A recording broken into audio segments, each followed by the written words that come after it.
मैं हूं असलम आलम और आप देख रहे हैं गल्फ़ एक्सपर्ट। दोस्तों, आज की वीडियो में एक बहुत बड़ी अपडेट आप लोगों के साथ में शेयर करने वाला हूं, तो बने रहें इस वीडियो के साथ आखिर तक। अगर हमारी मेहनत आपको पसंद आ रही है तो वीडियो को ज़रूर लाइक करके हमारी हिम्मत को बढ़ाएं। तो दोस्तों, अपडेट ये है कि अब नया इकामा बनाने के लिए एग्रीमेंट ज़रूरी कर दिया गया है। बगैर एग्रीमेंट के इकामा नहीं बना सकते और ये बहुत अच्छी ख़बर है सारे लोगों के लिए। मैं इकामा रिन्यू की बात नहीं कर रहा हूँ।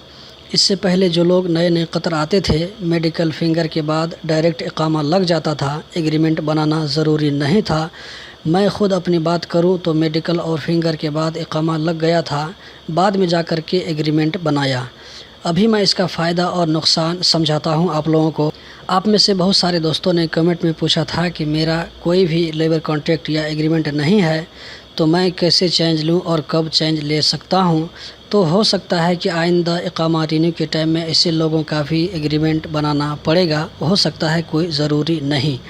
लेकिन अब नए लोगों का एग्रीमेंट बनने के बाद इकामा लगेगा, तो इससे आम लोगों का फ़ायदा ये होगा कि उनको मालूम रहेगा कि एग्रीमेंट कितने साल की बनी है और वो इस हिसाब से आगे की प्लानिंग कर सकते हैं कि इसी कंपनी में रहना है या एग्रीमेंट के एक्सपायर होने के बाद दूसरी कंपनी में जाना है। क्योंकि एग्रीमेंट के एक्सपायर होने के बाद आप अपनी मर्ज़ी से कंपनी चेंज कर सकते हैं। इसके ऊपर मैं वीडियो बना चुका हूँ। अगर आप जानना चाहते हैं डिटेल से तो वीडियो के डिस्क्रिप्शन में लिंक डाल दिया हूँ, आप वहाँ से देख सकते हैं। यहाँ भी आपको लिंक नज़र आ रहा होगा। तो दोस्तों, यही थी आज की वीडियो। उम्मीद करता हूँ कि ज़रूर पसंद आई होगी। इसी तरह की और भी इन्फॉर्मेटिव वीडियो देखते रहने के लिए इस चैनल को सब्सक्राइब करें अगर पहली बार आए हैं तो। अगर पहले से सब्सक्राइब किया हुआ है तो बहुत बहुत शुक्रिया।